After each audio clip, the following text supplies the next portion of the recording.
what does your teacher normally do about your phone? Huh? Anthony. Okay, all right, thank you. All right, so here is the game. So if you've played bingo before, then you will know that you need to get all the answers up and down, to the side, or diagonal. Okay? And these are different kind of answers. These are not just B1 or something like that. So you are going to have to get together and talk to each other, and we only have a very short time to do this. So within 4 minutes, I need someone to come up with a bingo, all right? What you're gonna do is you're gonna go around and you're gonna talk to people and you're gonna say, is this you? Have you lived in Grand Island your whole life? And if you have, then you're gonna write your name right there on that little piece square, and you're gonna try and get either up and down, across, or diagonal. Does that make sense? What? What if you're not good at being social? Well, then you get to get out of your comfort zone a little bit today. Just for a little bit. You can do it for 4 minutes. Okay, so here's a piece of paper for you. Here's a piece of paper. Does anybody have any questions on what the task is? No questions? Okay, get out a pencil. And I'm playing too, and so is Mrs. Beach. So you can ask her questions as well. Okay, and it won't work if you just sit in your chair. You got to get up and move around. Okay, on 3. 1, 2, 3, go. So on some of them, if I was, can it count? Was or is or whatever. If it applies to you, then. With some of mine, like. But this isn't about you. You're going to ask Isaac. So Isaac, I which one fits for you? But what if they ask me? Then if it fits for you, then you say yes and put the answer down. Okay. Okay? All right. So here's what I want to know. Have you ever been for my own?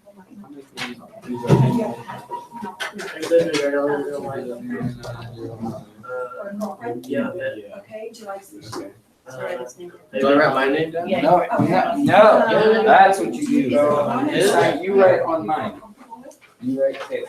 Is there a whole school that you could go to? Oh, yeah, I think I'll lay out the There you go. tag. Do you use Facebook, Snapchat, or Instagram? Okay. Yeah, I have pets if you people want me to. You have a pet? No, I'm so. Have you lived in Grand It's Island? a dog. No. It's always. Is your favorite restaurant? What if I had a pet? Your teacher? Or have pets? When does it- Yeah. You can't. Oh, it is a, yeah, you can get one. What's your name? I have it. Huh? My name It's my first. Yeah.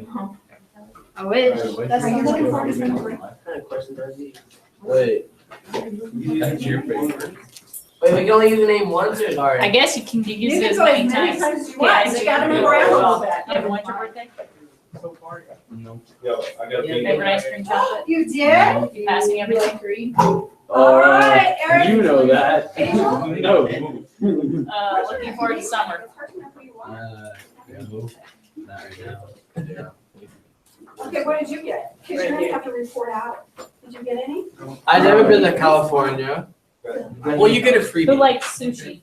I like sushi. Me. I like sushi. Yeah, you I know never had sushi. sushi. Great. No one cares that you like sushi. Well, she asked, and I my stuff signed, so. Okay, we have a bingo already. Who's that? All right, and I'm gonna ask you all to sit in the front row. Yeah. Okay, Which and one we're gonna of go you? over the bingo. Which one of you people got the bingo? Come on now. Raise your hand, Angel. Really? Oh, what is your name? Anthony. Anthony. Anthony, could you please go through what you found out about people? Tell us. That's. Alright, so And you guys move to the front. Here, move to this row chairs, please. I don't like talking to empty chairs, so move on up. Thank you. Thank you very much. Need to move up one. Well, as many as I you don't want to be can. on camera. But I'd rather have some than none. They won't want you. Okay, Anthony, what did you find out? What's your bingo? Ruben has a lot of. Alright, Ruben lives. Do you say he has a lot of kings? Your whole life. He has a pet. He's been to California. Yeah. His favorite teacher is Miss Jacobowski, and Eric gets always. Really? So you stayed all in one row and you got all that information? Yes. Wow. Yeah, I didn't have to get up. Very good. And what did you find out about somebody that surprised you? Anthony likes. Ah. And what did you find out? Aiden has a pet. What's his pet? I don't know. It's a hedgehog. A You have a hedgehog. hedgehog? Very cool. That's awesome. That is Gotta go really fast. awesome. What did you find Sammy. out about somebody? What's its name? Sandcastle. Well, Dude, I found dang out it, that it's some not people aren't Sammy. looking forward to summer break. Wow, Yo, which that's is me. surprising. It's not that I want to get out of this. It's that I need more time. It's not that I don't want to get out of this. It's just I need more time to get my grades back up so that I can drive. I have no friends, so I You have I don't no really do friends, so anything. You're not looking forward to it at all. All right, Isaac, what did you find out about somebody? I found out that Taylor lived in Grand Island his whole life. Oh, his whole life. Who's That's Taylor? sad. That's so sad, dude. Right here in the middle. Whole life. You need to get away. Have you ever Like no traveled joke. anywhere? Yeah. Awesome, good. Or I'm going to an island. What island? Grand Island. Georgia. In Georgia. In Georgia. Heidi Island. Very cool. I don't know where that is. And your name, young man, is Hayden. Hayden, and what'd you find out? Isaac has a pet. And what kind of pet does he have? Dog. And what's the dog's I name? have I have two. A lab, and his name's Luke, and then I have a tiny little dog named Charlie. Awesome. Very good. Young man, can I get you to move up forward? Would that be okay? Thank you. Eric. And what'd you find out about somebody? Ruben has a pet. So you found out the Yeah. same thing. Did you find out something different about anything? Not really. No, did you really try? Did you give it 100%? Yes. Oh, good. How would you find out about somebody? Lindsay likes to read. Lindsay likes to read. That's the only thing. I see. What's your favorite book? Do you have one? You don't have one. Okay, what'd you find out about somebody? Hope isn't white. Ah, nice. I get it. You better do something with that voice. It's really good. And I found out Hope also has a December birthday, and I have a December birthday. So that's what made it work for me. So, nice work. Everybody put those down. Good job. I appreciate you participating. Okay? Participation is half the game. If you participate, you're on your way. So, I'm here today to talk about being a social worker. And I need some help with the setup here. Things kind of finicky. Can you please pass with If you're in the program or that's it. Sometimes it won't. All right, so how many of you know what a school social worker does? No. Yeah, don't have any ideas? What do you think school social worker Well, does? pretty much, you're supposed to tell them all your problems and they're supposed to fix them. Okay, all right, that's one perspective. What would be another? Huh? You don't have any idea? Okay, well, we're gonna talk about that today. Because I am a school social worker and I am only one type of social work. We're gonna get into what social work really represents. But what I wanted to let you know that in order to be a social worker, I got a bachelor's in science degree in textiles with an emphasis in fashion merchandising. And I went to school for 4 years to get that at Colorado State University. Who knows what textiles is? Yeah, exactly. Fabrics, clothes, things like that. So one of the questions that's on your piece of paper here is, did I know that I always wanted to be a social worker? And the answer to that is no. Because when I was in high school, I had a job at a retail store and I wanted to be a fashion buyer. Do you know what a fashion buyer is? Fashion buyer is somebody who goes to the markets and sees the fashion shows and things like that, and then buys all the clothes that go into a store. So I really wanted to be a fashion buyer so that I could travel around and so forth. And I did that for 20 years. So I went and got my my bachelor's degree right out of high school, and then I worked in that industry for 20 years. And I traveled to New York City, I traveled to Milan in Italy, I traveled to LA, Las Vegas, And I worked in San Francisco and Sacramento and Salt Lake City. So I had an opportunity to really see a lot of the country and a lot of the world. So it was a really cool, good career for me for 20 years. And then something extraordinary happened to me. Somebody said to me once, if you want to have the most extraordinary experience of your life, you need to come with us on a 5-day course. And it was an organization called Phoenix Youth at Risk. I was living in Phoenix at the time. And so I did. I went on this extraordinary experience, and I was gone for 5 days to the mountains up above Phoenix. And I worked with 55 gang kids from the city of Phoenix. Hardcore gang, like on my door to my store that I worked at was always gang graffiti. And there was a shooting that happened in the mall, and one of the people in the mall actually, they died. And then they kept using our door at our store to communicate with the gang because it was a gang-related shooting. So then I ended up with this extraordinary thing up in the mountains, and guess who's there? The 2 rival gangs that created the shooting. So I'm now working with hardcore gang kids with a degree in fashion merchandising. So out of that experience, I decided that I really wanted to work with teenagers.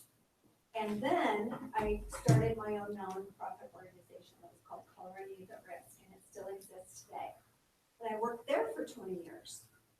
But about 10 years into it, I realized that if I really wanted to know what I was doing working with these teenagers, I needed to go to school and I needed to get some more education.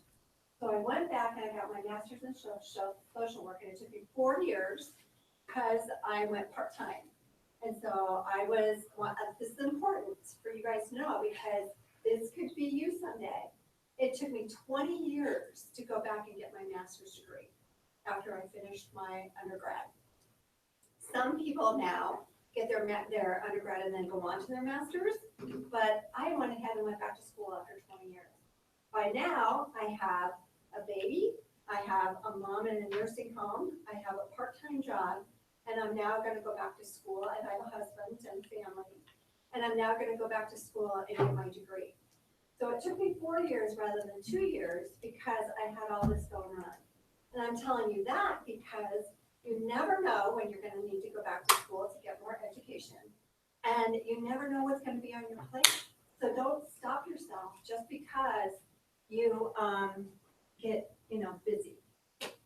So one thing I want you to know about being a social worker is when you work with people, you're working with people from the perspective of that person and their whole environment. So when I talk with a student, what I'm thinking through is not only what's going on with them, but I don't think that we are just a product of us. I feel like we're a product of our environment, and that's why I really like social work, because it takes that whole environment into account. So if you're gonna be a psychologist or a therapist and you're gonna sit and talk to somebody one-on-one, what you're dealing with is just that person, how they feel, what they're doing, them alone. But when you're talking from a perspective of a social worker, you're creating all the different things that are in their own environment. Because though each one of those things influence us, right? So does our community, the community we live in, does that influence us? Do our friends influence us? Our family, our socioeconomic background, all of these things are things that influence our everyday.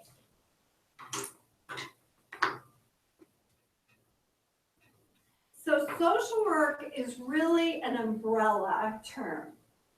So if you are gonna get into the field of social work, it can mean so many different things. And these are some of the different careers. Now, one of the ways that people look at it is it's either a clinical career or it's a community career. And if it's a clinical career, it usually means you're working with people on the micro level. So you're working with people one-on-one in their environment. So you might be decide to be a clinical therapist. So there's something called a licensed clinical social worker or licensed mental health practitioner. Okay, and if you're a social worker, you can work one-on-one. You might be a case manager or a caseworker. You might be a school social worker. And in that case, when I work with students in the school, I'm working on anything that's a barrier for them being successful at school. So it could be a behavior situation, it could be a friend situation, it could be a bullying situation. It could also be maybe you need to drive your sibling to school and therefore you are late to school every day. Well, how could we come up with some kind of solution so that you're not late to school every day? So, and our job is also to help provide services for you and your family. So we, as school social workers, and I say we, because there's me and then there's Ann Grieving Brown, who's on the west side, we really work to remove any barriers that are keeping you from coming to school or being successful in school. So we do a lot of different things, and that's what makes my job different every single day. I don't have a typical day because I never know what's going to come my way. And a lot of things that have come up for us lately has been, who's been watching that series 13 Reasons Why? Anybody seen that on Netflix? There's a series, you've heard about it? No. Who's heard about it? Okay. So there's a series on, and it's really caused people to get in the conversation of what's going on in high school and what is causing young people to want to think about suicide. So we've had a lot of mental health issues this year that we have been working with. And so that's like our first priority. Our second priority are family problems. We have families who don't have food. We have families who need a bed. We have families who maybe need some help paying for electricity and they don't have any electricity. We help those families. And then last, one of our least favorite things to have to deal with is attendance. So if your attendance at school isn't very good, chances are you've talked to either myself or Ms. Grieving Brown and maybe gone through the attendance hearing process or maybe even ended up in court. So the other side of the fence is what we call community social work, or another way to say that is on the macro level. And this is more dealing with systems. So rather than dealing with individuals one-on-one, we're going to deal with whole big systems. So you might find people in the state legislature or the US legislature who are social workers because they understand what it is to advocate for people's issues. And they also have done a lot of work in research when they were in college to be able to research social issues. So one research would be like shaping a policy around attendance, and then that goes through the state legislature, or the SNAP bill for food stamps. So a social worker might be on the legislature and they might be working to get more money into the SNAP bill so people can then get more money for food stamps. And then another community job could be a nonprofit organization, and that's what I did. So after I had this extraordinary experience with these gang kids in Phoenix, I moved to Denver. And when I moved to Denver, I really liked the program that was in Phoenix, and I decided that we needed to have one in Denver. And it was a mentoring program for high school students at risk of dropping out of high school. So we started working with them in 9th grade. And so when I first started the agency back in 2003, is that right? Yes, back in 2003, we had a $2,500 budget and we worked with 2 kids. And when I left in 2011, I worked with about 450 kids and our budget was 1.3 million. So we really grew the agency over all those many years and all that time. So this gives you a real sense of all the different things that you can do as a social worker.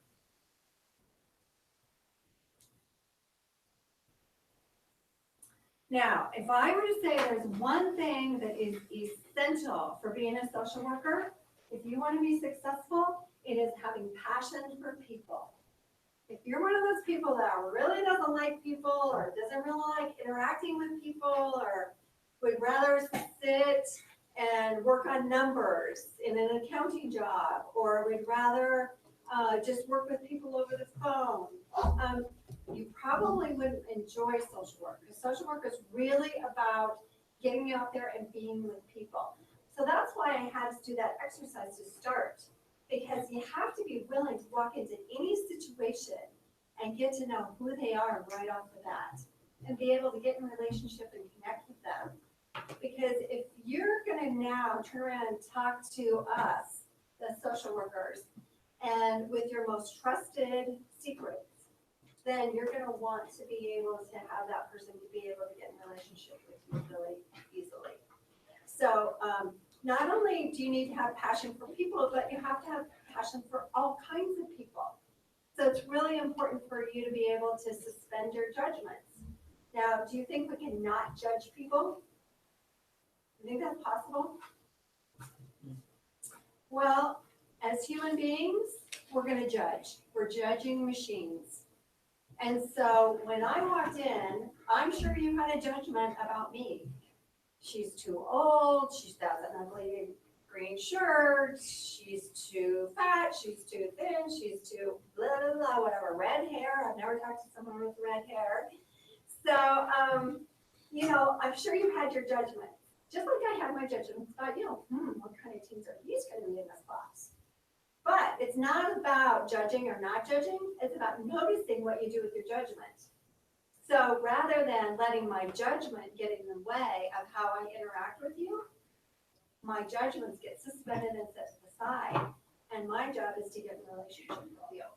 And it's one of the coolest things about my job. Because the bottom line, if that's all that I do is get in a relationship, then that I feel like I'm successful. So this is just a little thing that says what social workers do. And again, it's the broad spectrum. So when you think about all those different jobs, these are like what you would do in some of these jobs. So if you're going to be in the state legislature or you're going to affect policy for the whole United States, then you're going to want to know how to research best practices. And when I got my master's degree, I had to learn how to do research projects. You have to be someone who's going to advocate for others.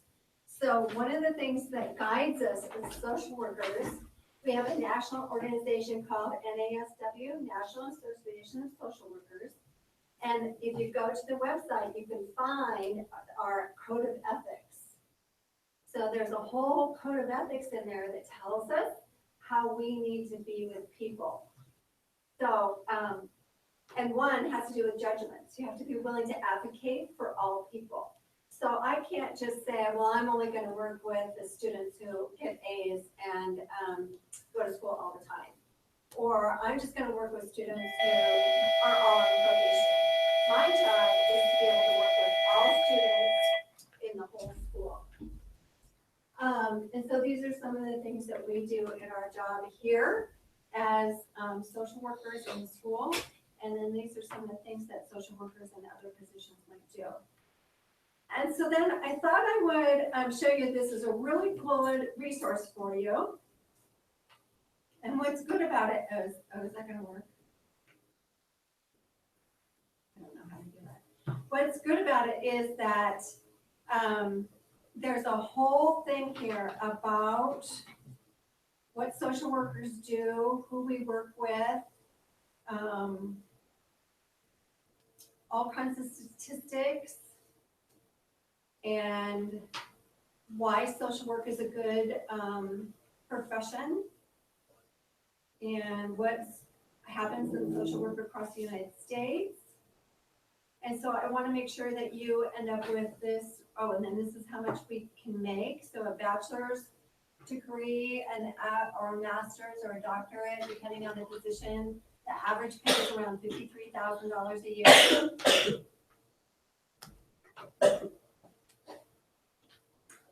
So when I first brought up social workers, who thought all social workers did was child protective services? Does everybody know what child protective services is? Raise your hand if you know what that is. Okay. So, yeah, if somebody is being reported as being neglectful or abused, then we, by law, we're what we call mandated reporters, and so are teachers. So if we hear or suspect that you've been abused or neglected in some way, then we have to report that by law to Child Protective Services. Also, if we have a sense that you're gonna hurt yourself or someone else, then we would have to protect that, or report that as well, so we could then know what to do next, okay? So sometimes people think that all social workers do is child protective services. And child protective services is really just a very small part of that job and of being a social worker. So hopefully you can see by now that all the different things that you can do as a social worker are vast, rather than just that one thing called, getting involved in people's families. So if you go to this website, I don't know if you want to write this down or not, but it is www.pinterest.com/pin4274. And that will get you there, and I will be able to give the slideshow to Mrs. Beach as well.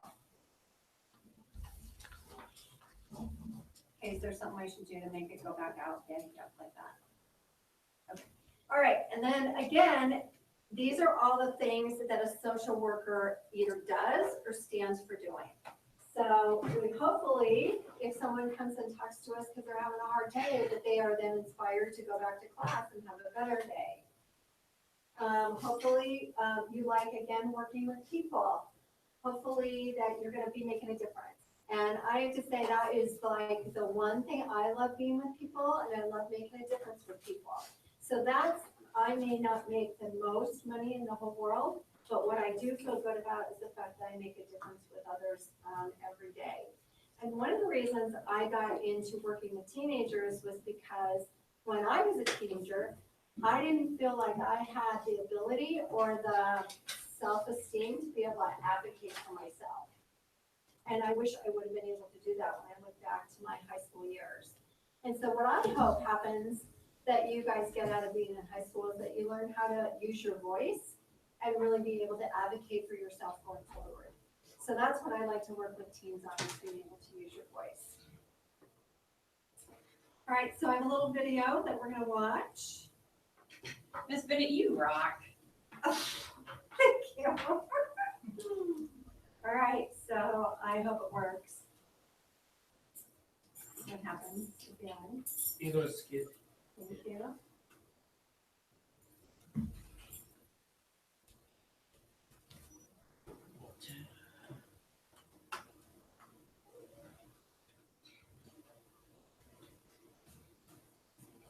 Ready?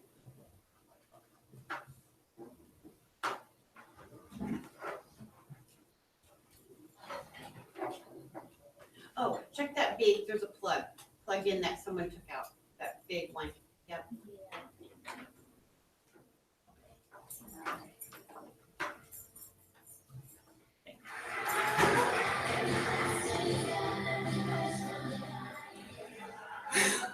This song, come on. I love this song. And I love this song because everybody needs a hero. And in fact, at some point when life throws us a big challenge, we need a superhero. Somebody who is not scared to jump into the chaos and fight the good She fight sounds with like us you, Miss shoulder to Bennett. shoulder, right? That's you. So I've got good news for you today. Because all around the world, cleverly disguised as mild-mannered individuals, Yep, that's we Miss Bennett. have thousands of superheroes, over 600,000 of them in the US alone. We just call them social workers. Now, for some of you, when I said superhero, that might have not been the first thing that popped into your head with social worker. Maybe what popped into your head was something a little more like this, peering suspiciously at your parenting skills. Or if not, maybe like this, peace and love and singing kumbaya. Well, I'm here to tell you social workers are neither of those things. And my goal, when you leave today, is that the image you conjure when you hear social worker looks a little more like this. Social worker as superhero. And I want to spend the next couple of minutes talking to you about that. Social workers are not just nice people with good hearts. Social workers are educated professionals who go through accredited university programs that are grounded in a rigorous research base. And what they learn there is part of what makes them a superhero. The two biggest things, they learn their mission and they learn how to make change happen. The mission of social work is to promote and support individual and community well-being and to fight social injustice. Social workers do that because we learn how to see and understand the invisible interconnections between people and their families and their neighborhood and their community and society and laws and policies. And we know that when those connections tangle or break at any of those levels, problems happen. So we learn evidence-based interventions that can help solve the problems around those tangles and breaks. And with that, we can make powerful change happen. Now, a second reason that I like to think of social workers as superheroes is because just like with a superhero, everyone is going to need a social worker at some point. Because everybody's going to face a big challenge in their life at some point. Maybe the challenge starts early and you're born prematurely. Well, who helps your new parents find a specialist or figure out how to pay those huge hospital bills or find a car seat for a teeny tiny baby? Hospital social workers. A little later on in life, you're in school and maybe you're being bullied or you're thinking about dropping out. Well, who designs and implements the anti-bullying and the dropout prevention programs in schools? School social workers. Later on, as you get older, maybe you face one of those grown-up problems. A divorce, or you lose your job, and you sink into a depression. Maybe you even start drinking too much. Well, who do you turn to for counseling and therapy? Licensed clinical social workers. Did you know that the majority of mental health services in this country are provided by social workers? It's nearly 70%. And then, if there's really tough end-of-life issues, your 86-year-old dad has Parkinson's disease, but is insistent that he can live independently. Who helps you figure out if he really is safe? Or who helps you find in-home health? Or navigate those really difficult conversations about wills and power of attorney and DNR? Geriatric social workers. Then there's the bigger picture. Who's running the nonprofit agency, who's organizing the community, who's fighting to make sure that the laws and the policies are just and fair. Those are social work managers, organizers, and advocates. So at some point, everybody's going to need a social worker. The final thing that I like to think about when I think about social workers as superheroes came to me when my friend Carla gave me a mug for my birthday that had this saying on it. And at first I thought it was cute. I'm a social worker, what's your superpower? But then I realized that's exactly what social workers do. We say, hi, I'm a social worker. What's your superpower? Social workers believe in strengths, and we help people find their strengths so that they can face the challenges that they're wrestling with. My favorite social worker strength story comes from my friend Martha, who was a social worker who lived on the coast, and every year she would take a social work intern. Well, one year she had a young woman, she assigned him to a client named, I'll call him Bob. Well, Bob struggled with a severe mental illness, and Bob isolated himself in his apartment, and all he would do all day obsessively was listen to the radio. So Martha sends the student to do an assessment, the student comes back, Martha says, so what'd you learn? And the student says, I learned he is really good at listening to the radio. But she had a plan. She went to the local Coast Guard office where apparently there is somebody who has to listen to the shortwave radio all day long and write down the announcements in the news in a log. And she convinced them to let Bob volunteer. Then she convinced Bob to try it. And really, Bob, they want you to listen to the radio. Well, he did. And he listened to the radio better than anybody had ever listened to the radio. They loved him. They hired him part-time.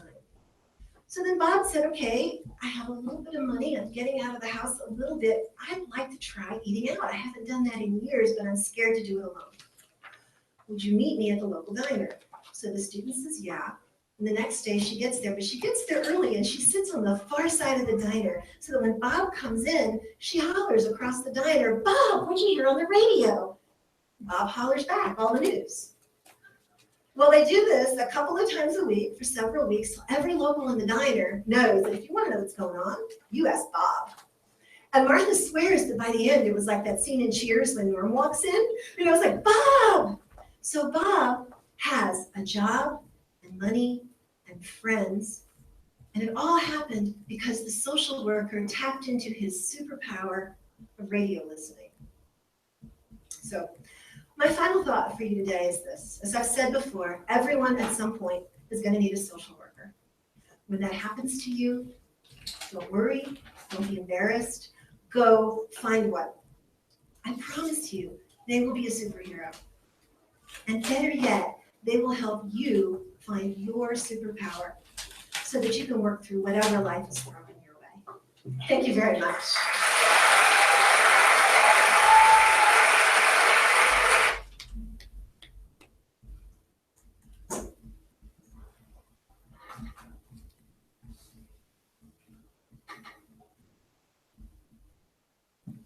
Okay, so I know I was given a list of all these questions here that I could be talking about, but you've probably listened to several speakers go through all of these, right? So at this point, it's your opportunity to ask me questions. What on this list do you want to know, and how can I help you? It is your assignment.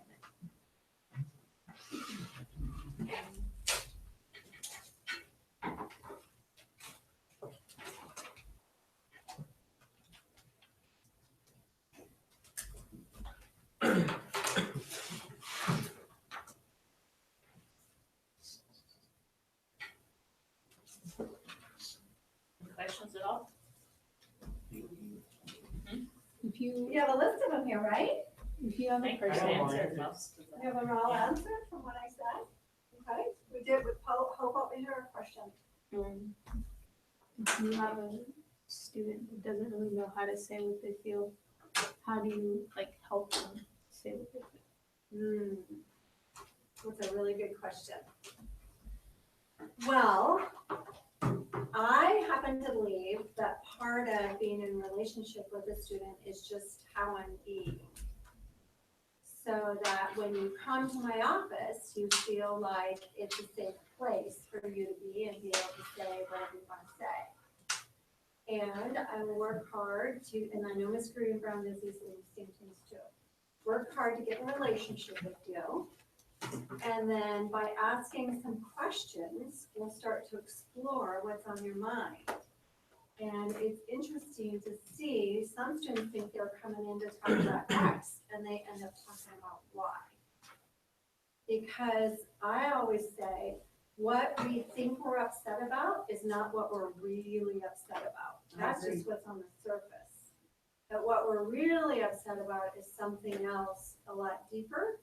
And that's our job as a therapist, or our job as a social worker, is to help you dive a little deeper in a safe place to understand what's really going on for you. Is that helpful, Hope? What are other questions?